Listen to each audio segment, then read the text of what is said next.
This episode is proudly supported by Pepe Sayer Australian Cultured Butter, batch churned from single origin cream. We've got a culturing process, a fermenting process, an aging process. So the butter will taste very different than, I guess, the average supermarket butter. I like to say we make butter makers butter. Like, this is the sort of butter makers would like to eat, simply because of the slow process in which we ferment and age and get the flavour into it. You know, the natural fermentation that gets all the flavours into the cream, and then once you churn it, you end up with this really rich, flavoursome butter that evolves and changes because it's a live culture that's in the butter as well. For more information, go to pepesayer.com.au. I'd like to acknowledge Australia's First Nation people as the traditional custodians of the land, and for this episode in particular, the Wurundjeri and Boonwurrung people. I pay my respects to their elders past and present. I just really like being able to use my experience to help the little guy out. You know, I can't help loving an underdog. I think that's probably a pretty Australian trait. And it always feels nice to be showing up to work knowing that it's really dedicated and passionate people that you're helping out, and not just, you know, ticking boxes on a corporate spreadsheet, I suppose. This is the Over the Glass podcast. I'm Shanteh, Wale. Fred Siggins has been in hospitality for over 20 years and has mixed drinks at some of Melbourne's most notorious bars. Writer, consultant and educator, he can now be found telling stories and drinking whiskey as the brand manager at Mighty Craft Spirits. Hi, Fred. Thanks for joining me. Thanks for having me. Such a pleasure. So, Fred, being the total creep that I am, I was looking through your Instagram and I was thrilled to see that we have two photos that are exactly the same, and you're totally not going to guess what they are. Two photos that are exactly the same. Yeah, so we've both posted the same exact thing. The first one is a close-up of a praying mantis. Ah, cool. And the second one is a close-up of a pine lime spice. Like, you know, that moment as you're about to bite into a pine lime slice and you're just like, oh my God, this is the best moment of my life. Oh, it's the best, especially when you get that first really hot day in Melbourne after a miserable winter and you're just like, oh, it's time. It's happening. Totally. I was saying that the other day to my partner. I was like, my God, how good's a pine lime slice? Like, why aren't these the most, like, they're totally underrated. And then he was saying, well, what about like Buller splits? They're not too bad. And I was like, oh, I forgot about the good old Buller split. It was kind of like the second-rate pine line splice. Yeah, I reckon so. I feel like the Buller split, like, you tend to end up with more of those ones that are freezer burned and, you know, have all the ice crystals on them. Yeah, so true. And you forget that you've got one right in the back, and then you find it and you're just like, nah, it's too far gone. That's it. So there you go. You've tapped into my interests. Pictures of tiny, cool creatures and pine lime splices. Totally. And I totally get it. So, Fred, tell us a little bit about how you got your start in the beverage industry. You've had an incredible career so far, and you have so many accolades and titles to your profession. But tell me a little bit how you got your start. I started out in hospitality at the age of 16, just working as a prep cook, basically to pay for my long distance phone bill to my long distance girlfriend at the time, because that's how that worked back in the 90s. You actually had to pay for a phone bill on a landline, and my mum was like, "I'm not paying that for you. You better get a job, kid." So I started working in kitchens when I was in high school, and paid my way through uni that way. And then after uni, sort of moved more into the bar as a way of kind of being a bit more social, I suppose. Really kind of liking that social aspect of hospitality. So yeah, that's how it happened. And where was your first post working at 16? And then where did you go where things started to get a bit more serious? My first post was working at a sort of local cafe in the small town in North Carolina where I went to high school that was just run by a couple of local hippies. So we just did, you know, sandwiches and ice cream and that type of stuff. And yeah, all through uni when I was working, it was really just a way to make money. So I wasn't working anywhere serious. And it wasn't really until I started bartending that I kind of started thinking of hospitality as a little bit more of a career choice. I worked at a fine dining French restaurant in Brisbane called Belle Epoque. And so that's when I started getting exposed to really nice wine and good whiskey and classic cocktails and all of the really fun stuff that you can find behind a bar. Fantastic. And then you said Carolina, did you say? So you just traveled and or you grew up over there? No. So I'm a dual citizen. My mother is American, so I went to high school and uni in the US. Oh, amazing. Oh, that's so nice being able to have dual citizenship. I mean, maybe not right at this very moment, but still incredible. And then when did you move to Melbourne? I was born in Melbourne. I grew up here, went to primary school here. I moved back to Melbourne permanently about 11 years ago. Oh, fantastic. And is that when you started, when was that when you were at Black Pearl? Because, the Black Pearl is a total Fitzroy institution. It's an iconic venue. But for all of those people that haven't been there, can you tell us a little bit about what your day-to-day life was like there and kind of how you found your way there? And you were there for quite some time, right? Yeah, I was at Pearl for about 3.5 years. I was lucky enough when I first moved to Melbourne to get a job at a bar right up the road from Pearl called the Kodiak Club, which was really the sort of first bar in Australia to do that kind of North American style kind of bourbon and wings and burgers and that type of stuff. And so the guys from Pearl would come down and sit at my bar and do shots of bourbon and eat wings, and that's how I got to know them. So I moved over to Pearl after about 1.5 years at Kodiak, and was there for 3.5 years. Day-to-day life at the Pearl was really interesting. It was definitely, that was back in the days when they were open 7 days a week till 3 a.m. every day. So it was pretty sort of full-on hospo life. We didn't really socialize much outside of the Pearl crew. Those were like our mates as well as our co-workers. And we'd sleep in pretty late, get up pretty late, go have a coffee, go to work, smash out service for 12 or 14 hours, sit around, have a couple of drinks, and then go home and go to sleep. Sounds crazy. I mean, I'd like to say those days aren't behind us, but especially those later finishes at like 3 a.m. I mean, in Sydney, you can't find hardly anywhere that can do that anymore. But what did you learn when you were there, and what kind of impact has that had on you long term, do you think? Oh, mate, I learned so much when I was there. It was really probably the place that taught me about it really being about the customer first and foremost. That was one of the things that was always so great about working there, is that it's not a place that was overly focused on the liquid. The liquid was always really good, but it was always about making sure that people had a good time, treating our guests and our regulars as mates and making sure that they were relaxed and safe and able to have a good time. And then in terms of the sort of cocktail side of things, it really allowed me to kind of spread my wings a little bit and start playing with interesting flavors and interesting techniques. Having people like Nathan Beasley and Evan Stanley and Chris Highstead as mentors was absolutely incredible. And they really encouraged me to do all that stuff. And during my time at Pearl is when I started doing pretty well in cocktail competitions and things like that too. So a really incredible learning opportunity.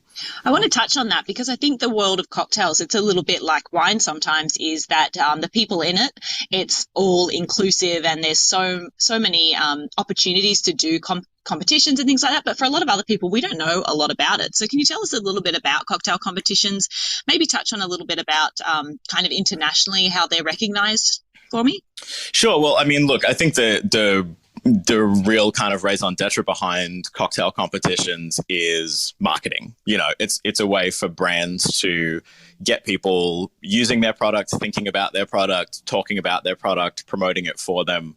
And it's a way of brands to be able to sort of tap into the creativity and talent of bartenders to really sort of amplify their products. And then obviously from the other side, it's a really great way for bartenders to practice their skills and push themselves, and also, potentially become more widely known in the industry. I think that most bartenders who end up moving into sales rep jobs or ambassadorial jobs, brand management jobs, usually get to know that side of things through cocktail competitions. And that was certainly the case for me. Yeah. Okay. And what was is there a cocktail that was really significant to you that you kind of put forward that you feel really happy about to this day? Or do you look back at those cocktails now and kind of think, how much things have changed? And what are your thoughts looking back? I mean, I am actually, pretty proud of most of the drinks that I put up that were successful, because my approach to cocktail making has always been just twists on classics. So taking classic formulas that are going to work and telling an interesting story around them, putting in a little bit of a twist on them so that they're something new. But it's like the old thing with music, is that there's nothing new. Like, all good music is stolen, and that's always been my approach to cocktails. So yeah, I'm still pretty happy with the drinks that I put up. I think they stand the test of time. Yeah, I think that, like, especially with the classics, they've, like you said, they've stood the test of time, but they also tell a story that comes way before us. And so sometimes I think, just figuring out where that first original cocktail came from, and what the world was like back at that time, and why it made sense bringing those ingredients together, is always a fascinating tale. And a lot of us don't know, the humble beginnings of say the Negroni or the Brooklyn or whatever it may be. So that's pretty cool. You moved into Sullivan's Cove at one stage as well, which is, one of Australia's most well-known luxury whiskey brands. What was it like working at Sullivan Cove, and how did you find yourself there?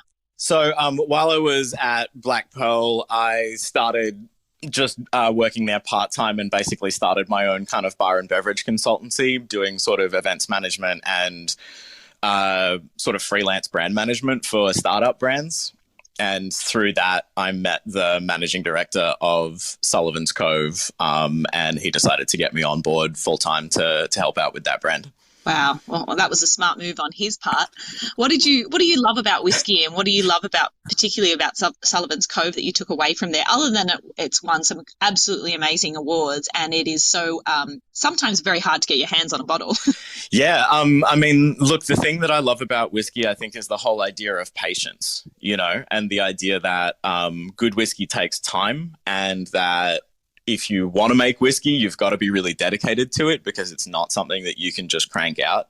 And, the idea that oftentimes the whiskey that you are involved in making is almost for the next generation. You might not see it for 5 years, 10 years, 20 years down the line. And that, to me, is really quite beautiful. Just the idea of letting nature take its course in terms of the interaction with the liquid and the oak. And it's such a simple thing and such a complicated thing at the same time. You just got malted barley, yeast, water, run it through a still, stick it in a barrel. But from that very basic process, you have one of the most chemically and flavor complex beverages that humans have ever created. So I think that that's just super cool.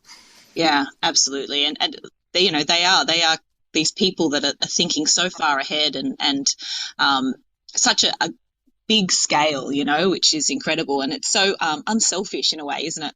Absolutely. And yeah, so being able to be a part of that and then see it be meaningful to people, in the same way that making somebody a really beautiful cocktail and telling them a really nice story about it, seeing that engagement, being able to make somebody's night, and then seeing how a really good bottle of whiskey has a culture around it. It's not just about the liquid. It's about creating an experience for somebody, and seeing how much Sullivan's Cove fans, they're really, it really is properly an important part of their lives beyond just, a fancy bottle of whiskey that they can show off to their friends. Yeah. I think that whiskey is one of those drinks that, again, people get a little bit scared of, because they think that they can be really expensive, and having a little look on the list, they're like, oh, I want to try whiskey, but I don't want to spend, $430. And so they're cautious about asking questions. And it's kind of like, oh, whiskey is this big world. If somebody's starting in whiskey, where would you kind of direct them to start? If you said, I don't mind drinking whiskey, say my brother's like 21, he's like, oh, I think I like whiskey, where would you kind of get them to start? Or what would you say to somebody that's starting out in their love and passion of trying whiskey? Well, look, it's a really good point, because there's a lot of gatekeeping in whiskey, and it's really unfortunate. I think that for a long time, those of us who have worked in whiskey marketing have kind of shot ourselves in the foot, basically by saying that you're not old enough, rich enough, male enough, white enough, or English speaking enough to be able to drink this. And, there are certainly people out there who will, sneer and look down their noses at people who just want to drink Jameson or just want to drink Jack Daniels and Coke. But I obviously always try to tell people that there's no wrong way to drink whiskey. You should just be enjoying it. That's the point. So for somebody who's starting out, I would say find a good whiskey bar where the people behind the bar are kind and knowledgeable and open and willing to share. Somewhere like Whiskey and Ailment in Melbourne is an absolutely brilliant example. And even if you've only got $10 to spend or $15 to spend or $20 to spend, they can take you on a journey and help you learn the language around being able to find the things you like. Absolutely. That is such good advice, because I literally was out to dinner the other night and we went to Shady Pines, and I said the same thing, is sitting up at the bar is one of the best experiences you can do, because it's so accessible, and people really, if they can see that you're slightly interested, they will take you on such a ride, and it's one of the best things we can do. But I actually found that we don't, not for a long time did we have that kind of culture in Australia. Sitting at the bar, often you didn't get any interaction, but now it's we've really come into its own time. So what are some of the, like you mentioned a couple, but where else do you think, if you're in Melbourne or other places within Australia, would you suggest going and having that experience of kind of talking to a bartender over the wood? I would say, as far as whiskey is concerned, Cobbler in Brisbane is a really good one. You've got a couple of brilliant places in Adelaide, like Clever Little Tailor, a really good place to sort of try some interesting whiskies. And then in Sydney, places like the Baxter Inn are absolutely incredible, but just with the Baxter, it's better to go early in the week, because on a weekend they'll be so packed they won't really have time to talk to you. I totally agree. I always say Monday to Thursday at 4 p.m. is a really good time. Yeah, exactly. But, it's just that thing, like if you're sitting at the bar and say, hey, I like drinking Jameson, but maybe I want to try something a little bit different, and the bartender sneers at you, then you're in the wrong place. Perfect. I love that. Fred, what do you think makes Australian spirits and the beverage scene of Australia kind of unique on an international scale?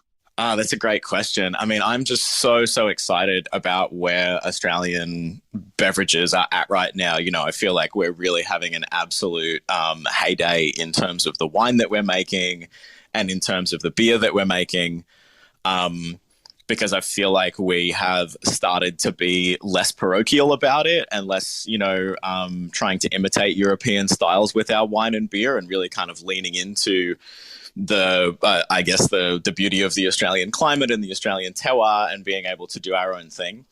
I think that spirits is a little bit behind in terms of that, because it's a newer industry in terms of craft spirits, but I'm just so excited to see where it goes. Being able to use uniquely Australian flavors, and again, relying on Australian terroir and Australian climate to really define what Australian spirits can be beyond imitations of imported styles is just a super exciting thing to be a part of. Absolutely. And you've got a couple of those in, we'll touch a little bit later on Mighty Craft Spirits, but we've both been judges at the glorious Drink Easy Awards. Can you tell everyone a little bit about your part that you play in Drink Easy Awards, and kind of what that's kind of brought in terms of your experience of judging drinks and beverages? Well, unfortunately, my part in Drink Easy Awards this year was nothing because of border closures and stuff, so I didn't get to participate. But the first time around, I suppose, I was just really into the whole concept of judging drinks on their merit rather than judging them on the basis of a style guide, because those style guides are restrictive, and I understand why they exist, and I think that those competitions are important. But, I think that natural wine, to use a contentious term, is probably a good example of where one person's fault is somebody else's delicious. So if a drink does what it needs to do, and there are consumers out there that want to drink it, and there's an appropriate occasion for it, then it should be recognized for that. And so that's really the ethos that we tried to bring to Drink Easy. And for me in particular, trying to bring an understanding of how people consume spirits and why people consume spirits, and trying to get the rest of the judges to understand that, and to say that, just because we have a law in Australia that says that rum has to be aged for 2 years doesn't mean that an unaged cane spirit can't still be absolutely delicious and really kind of worthy of our attention. Yeah. And a place on the market, right? I mean, exactly. Mighty Craft Spirits is a company that represents some really incredible and interesting and in-demand spirits. It's got Kangaroo Island Spirits, 78 Degrees Distillery, Ballistic Beer Company.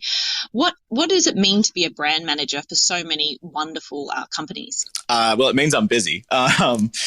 But yeah, the idea behind Mighty Craft is really wonderful because it's just really a collective of craft beverage producers. So the idea is to really use our collective marketing and distribution power to be able to amplify really incredible craft brands that would have a lot of trouble competing against the multinational imported stuff on our own. So a small distillery like 78 Degrees or Kangaroo Island or, Seven Seasons would really struggle to get the shelf placement and to, have enough reps on the ground and all that kind of stuff to get in front of people compared to your Diageos and Bacardis. But people really want to be drinking Australian spirits. They really want to be supporting local businesses. So by being able to kind of combine forces, we're able to amplify that stuff in a really exciting way. Absolutely. And what does it mean to you? Like Kangaroo Island Spirits had a bit of a tough time, as we know, during the last couple of years. What does it mean to kind of represent the smaller guys as opposed to the kind of bigger guys on a big scale? Well, I just really like being able to use my experience to help the little guy out. I can't help loving an underdog. I think that's probably a pretty Australian trait. And it always feels nice to be showing up to work knowing that it's really dedicated and passionate people that you're helping out and not just, ticking boxes on a corporate spreadsheet, I suppose.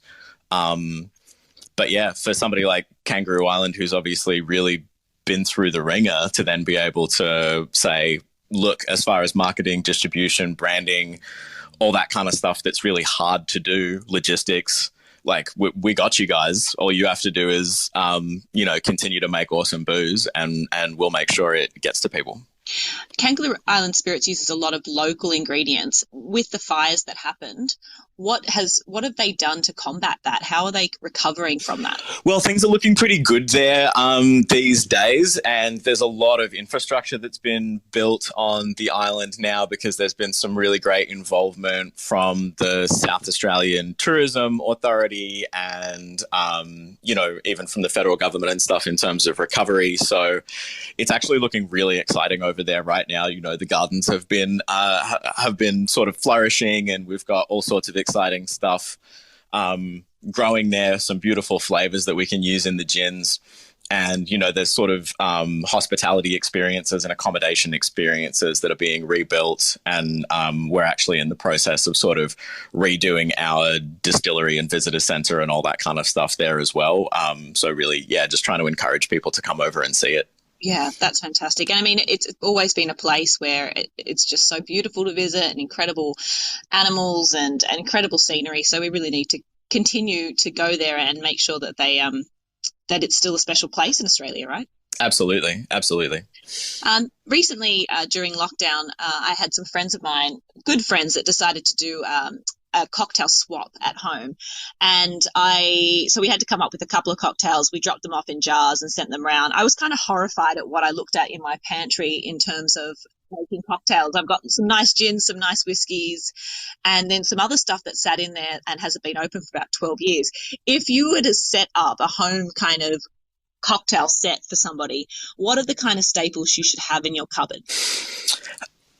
Look, I always think that, you absolutely need a decent bottle of gin and a decent bottle of whiskey, just as very sort of like basic things to start with.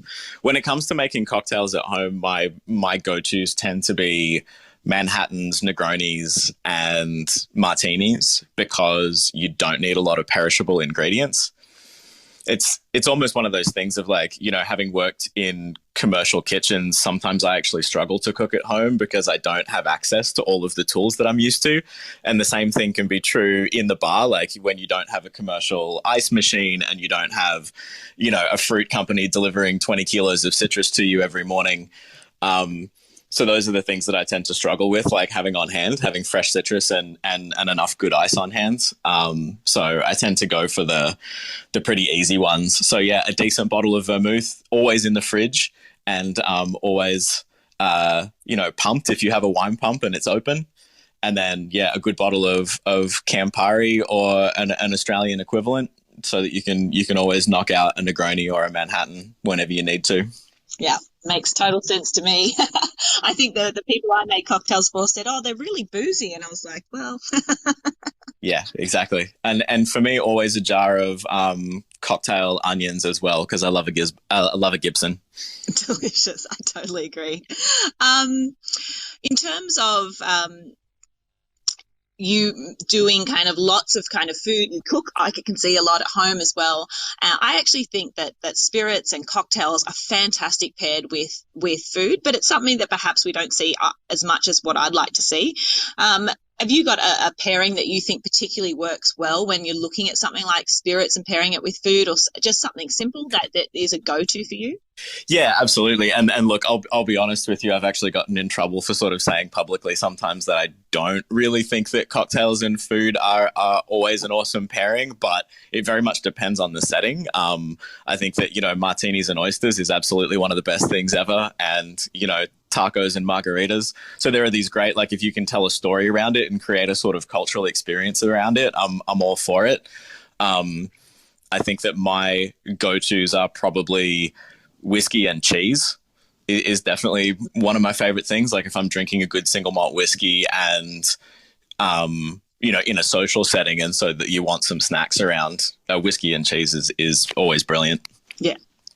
Yeah, and I tend to agree with you, but what I always say, and I've done a drinks pairing here at Key, is that I always say is like it has to be tried and tested. So the alcohol levels can really affect the warmth and how it affects the food. So it has to be tried and tested. And I think you can make great pairings, but I think that they're going to be picked over and they're going to be scrutinized more than anything else. So therefore, they have to be really killer pairings, or just don't do it.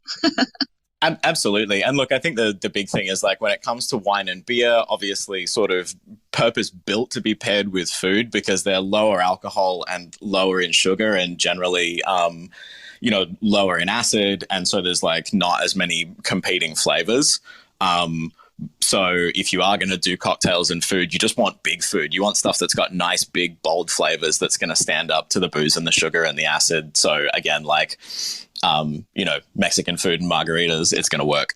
Totally agree. So what's happening for you come 2022? What are you looking forward to? What's exciting that's happening in your world at the moment? Well, I'm just really looking, at this point, I'm relatively new to the Mighty Craft role. So I started in October after working exclusively with 78 Degrees for a couple of months prior to that.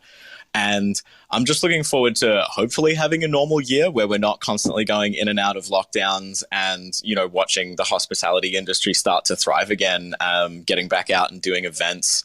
We've got a pop-up bar that we're doing at the Ashes at the Adelaide Oval in a couple of weeks. And so that's really exciting to be able to have 35,000 people a day come through the bar and actually try some 78 Degrees drinks. So I think I'm just looking forward to hopefully what is a more normal year in the world of booze and hospitality. All we can do is hope, mate. That's it. And maybe coming to Sydney and having a glass of wine with you. I don't know. Does that sound crazy?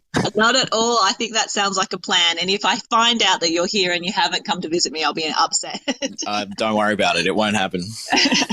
I think that, the one thing I can say is that the guests are back. They are thirsty and people are ready to celebrate. So we're all here ready to go, as you are too. So let's just hope that the weather stands up, the world stands up, and we can look forward to better times. I'm totally with you on that, and I'm crossing everything and touching all the wood that I can see in the room. Yeah, absolutely. Okay, so I always ask guests on the podcast 3 drinks for the rest of your life. What are they going to be and why? I knew you were going to ask me this question, and it's obviously a really tough one for somebody like me who's a bit of an equal opportunity booze hound. But if I was pressed, if we're desert island time, I would probably say just a really good Australian craft pale ale.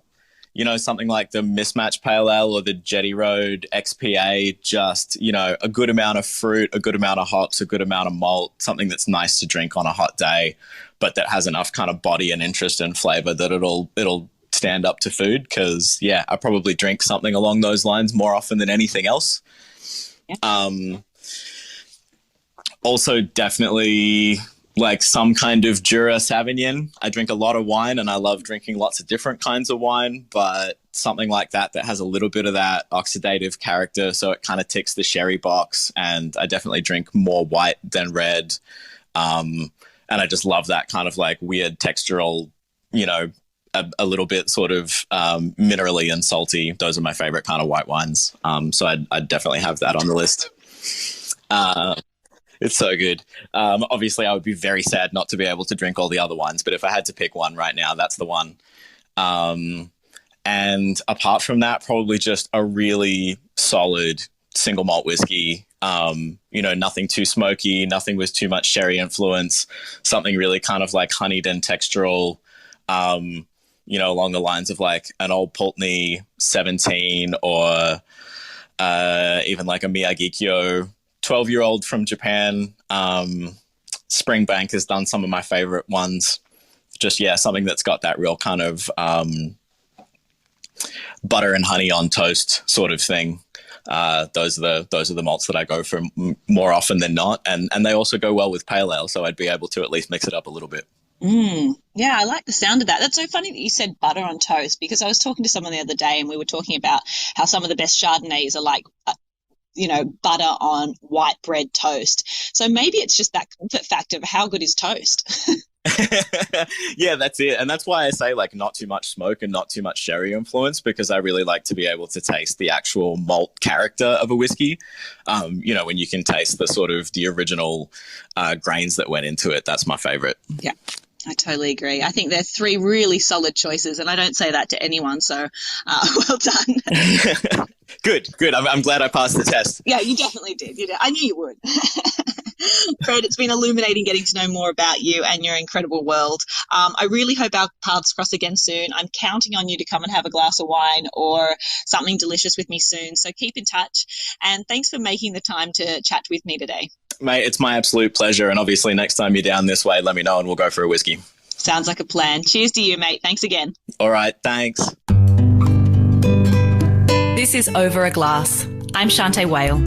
Stay tuned for more stories from the world of wine and drinks. Listen in every Thursday on your podcast app. Follow us on Instagram at overaglasspod and contact us at overaglass@deepintheweeds.com.au.